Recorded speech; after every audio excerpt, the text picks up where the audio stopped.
Hello guys, welcome back to my channel. তো আজকে Sunday আর আজকে আমার মামা মামি আসবে, বুনু বাড়ি চলে যাবে। তো আজকে মা একটু রান্নার আয়োজন করেছে, যদিও রান্না সব মামিই করেছে, কারণ মার দোকানে প্রচুর কাজের চাপ পড়েছিল। তো আমি আর বুনু মিলে এখানে মামিকে সবজি কেটে দিলাম। আর এন মোমেন্টে মা এসে শুধু মাংসটাতে একটু হাত লাগিয়েছিল। আর গাইস, আমার মামির হাতে রান্না আমার খুব পছন্দ।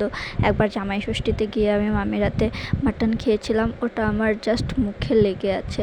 তো আজকের মাটনটা মোটামুটি ওরকম হয়েছিল। যাই হোক, বুনু বাড়ি চলে যাওয়ার পর আমাদের এখানে দেরিতে একটা চড়ক পুজো হয়, তো আমি সেই মেলায় গিয়েছিলাম।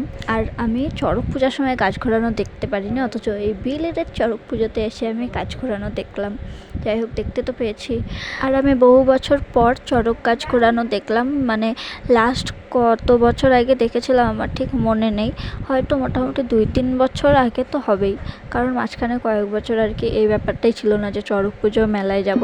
যাই হোক, এখানে অনেক সুন্দর মেলা বসেছিল, দুষ্টু গাড়িতে উঠে সেই খুশি। তো দুপুরে তো অনেক ভারী খাওয়া দাওয়া হয়ে গেছে, তাই এখানে আর সেরকম কিছু খাইনি, একটা আইসক্রিম খেলে বাড়ি চলে এসেছি। আর ভিডিওটা একটু ছোট হয়ে গেল, তো আজকের ভ্লগ এখানেই শেষ করছি। দেখা হচ্ছে নেক্সট ভ্লগে, টাটা।